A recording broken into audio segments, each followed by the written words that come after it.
Terima kasih Anda masih bersama kami. Bagi Anda yang baru saja bergabung, kami hadirkan kembali 3 berita utama hari ini. Komplotan perampok spesialis rumah mewah ditangkap dari sebuah hotel di Kota Semarang.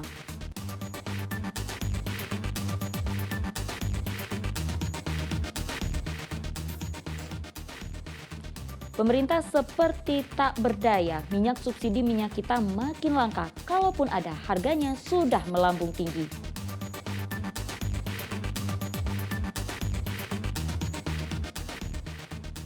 Rangkaian terakhir dari perayaan Imlek Cap Gomeh diramaikan dengan kirap hingga atraksi barongsai.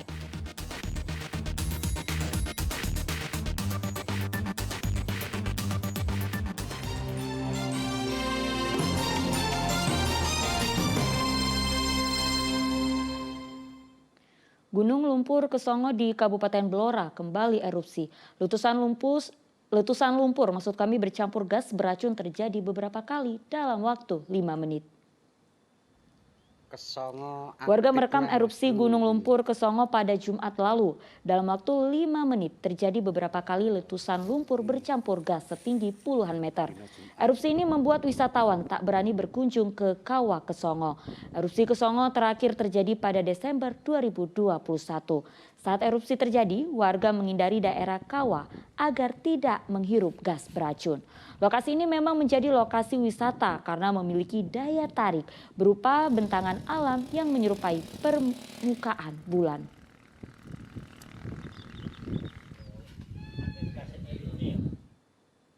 Ya, perayaan Cap Gomeh ramai dirayakan di sejumlah kota 2 pekan setelah Imlek. Kirap hingga ritual tolak bala digelar hingga menjadi tontonan menarik warga Salatiga dan Solo. Kelenteng Hoktek Bio ramai dipenuhi warga yang merayakan Cap Gomeh. Kirap ruat bumi dan tolak bala digelar di sepanjang jalan protokol kota Salatiga. Kegiatan ini untuk mengusir segala bencana dan pengaruh negatif setelah 15 hari perayaan Imlek.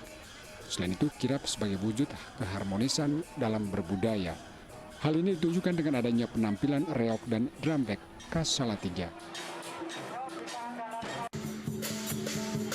Puncak perayaan Cap Gomeh juga dirayakan di kota Solo. Kirap liong dan barongsai meramaikan jalan, perumahan, dan toko di kawasan Coyudan. Pemberian angpau masih ada kepada penari liong dan barongsai. Ini sebagai simbol ucapan terima kasih dan doa untuk mendapatkan rezeki dan kesehatan berlimpah. Cap Gomeh adalah rangkaian untuk menutup kegiatan tahun baru Imlek. Kalau berdasarkan cerita yang ada, ini di daerah Tiongkok sana pada masa dulu di mana mayoritas adalah agraris, saatnya untuk memulai hidup baru dengan bertanam kembali. Jadi ini satu harapan supaya tahun yang baru ini lebih membawa berkah bagi semua manusia. Kirap liong dan barongsai baru diadakan lagi setelah 2 tahun vakum karena pandemi COVID-19. Tak heran kehadiran atraksi di perayaan Cap Gomeh jadi hiburan warga. Dalam bahasa Hokkien, Cap Gomeh berarti hari ke-15 dari bulan pertama. Perayaan ini menutup rangkaian Tahun Baru Imlek. Milianto dan Heri Prasetyo melaporkan dari Kota Salatiga dan Kota Solo. Ya, siapa bilang pernikahan massal hanya diperuntukkan untuk mereka yang masih muda? Di Kabupaten Purworejo ada 20 pasangan yang tak lagi muda mengikat cinta janji pernikahan mereka secara massal. Bahkan para peserta datang dari berbagai daerah. Cinta memang tak memandang usia. Begitulah yang dirasakan puluhan pengantin lanjut usia di Kabupaten Purworejo. Meski terpaut tua, tak menghalangi mereka untuk mengikat kisah cintanya dalam perjanjian pernikahan. Ada 20 pasangan pengantin diarak keliling alun-alun Purworejo sebelum menjalankan akad.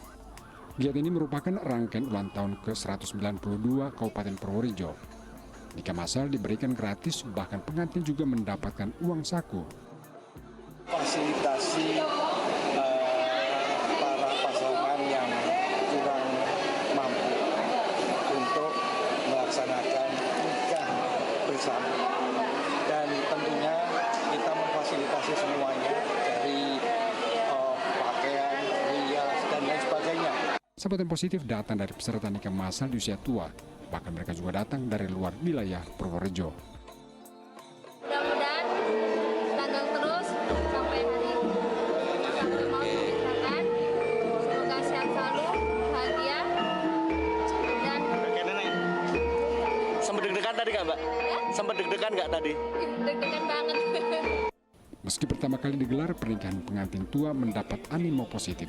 Rencananya kegiatan ini akan dijadikan agenda rutin tahunan pemerintah Kabupaten Purworejo. Pak Yudhoyono melaporkan dari Kabupaten Purworejo. Bernostalgia dengan makanan dan minuman rempah tempo dulu dapat kita temukan di sebuah kedai di Kabupaten Pati. Berbagai aneka makanan dan jajanan tempo dulu dengan minuman rempah dapat ditemui bagi para pengunjung. Mengusung tema tempo dulu, kedai di Kabupaten Pati ini menawarkan berbagai makanan dan minuman yang kaya akan rempah. Kedai jahe rempah tempo dulu menyajikan berbagai makanan tradisional, mulai dari pisang godok, kacang godong, hingga beton berupa biji nangka. Pengunjung pun senang bisa berada di kedai ini karena mengingatkan mereka pada masa kecil.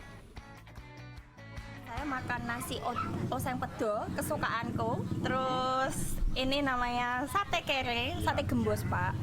Sama minuman yang ini udah nggak bisa dipungkiri lagi. Pokoknya tiap malam saya kesini nih minuman jahe serik. Kalau untuk tubuh bagus nggak itu? Wah, menurutku bagus banget dengan saya sebagai penderita asam lambung. Secara biasanya kan kita selalu obat ya yang tak minum. Kebetulan Meskipun jarang sekali ada warung yang menyediakan beton anget-anget yang dari nangka, dan ini ada minuman yang sangat enak sekali menurut saya. Ada rempah-rempahnya, ada kunir, ada jeruk, ada jahe, seger. Kemudahan mendapatkan berbagai rempah di Pati juga menjadi dorongan hadirnya kedai ini. Untuk menyelaraskan wedangan tradisional, minuman tradisional ini, saya juga menyiapkan makanan-makanan tradisional juga sih. Yaitu ada tela rebus, telur godok, ada kacang rebus atau kacang godok, terus sate-satenan. Lalu juga ada beton isi nangka itu. Aneka makanan dan minuman di kedai tak mengandung pengawet. Selain nikmat, rempah-rempah juga memiliki khasiat yang baik untuk tubuh. Apalagi harganya pun ramah di kantong. Harga jajanan tempo dulu dijual dengan harga termurah, Rp2.000. Sementara untuk minuman dimulai dari harga Rp7.000. Arif Nurul melaporkan dari Kabupaten Pati. Ya, di tangan warga Madegondo, Kecamatan Grogol, Kabupaten Sukoharjo, sendal jepit bisa menjadi produk dengan nilai jual tinggi. Mengukir sendal dengan beragam motif, sendal jepit ukir bisa dibanderol hingga ratusan juta rupiah. Sandal jepit, siapa yang tak tahu dengan benda ini?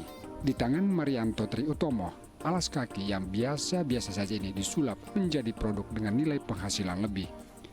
Dengan hanya berbekal alat tulis, jepitan, dan alat pemotong, pria yang disapa hari ini bisa menjadikan sendal jepit menjadi sendal ukir. Berbagai produk sendal ukir dengan beragam motif dibuat dari tangan pemuda asal Madegondo, Kecamatan Grogol, Kabupaten Sukoharjo. Tak hanya untuk dipakai sehari-hari, sendal jepit ukirannya juga sampai menjadi mahar pernikahan. Kerajinan ini telah ia jalani sejak 5 tahun lalu. Awalnya dari buah keisengan agar sendalnya tak tertukar dengan temannya. Namun ternyata ukiran di sandalnya mencuri perhatian sehingga akhirnya pesanan pun datang. Cuma iseng-iseng biar kelihatan sandalnya tidak tertukar sama temen. Akhirnya jadi hobi untuk membuat ini. Dan sampai sekarang senang untuk berkreasi membuat apa dari sendal gitu. Kalau yang saya buat biasanya dari gambar kartun sesuai kebutuhan pemesanan, Mas. Dari batik atau hiasan dinding atau apapun.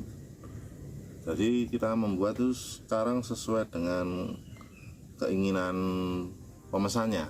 Kini karyanya dipasarkan di media sosial dan laku di pasaran di Jakarta, Yogyakarta hingga Bali. Ia juga bisa mengukir sendal sesuai keinginan dari pemesan. Harga produknya dipatok bervariasi, mulai dari Rp40.000 hingga Rp600.000 tergantung tingkat kerumitan. Dalam sebulan, ia bisa mendapatkan 10 hingga 15 pesanan.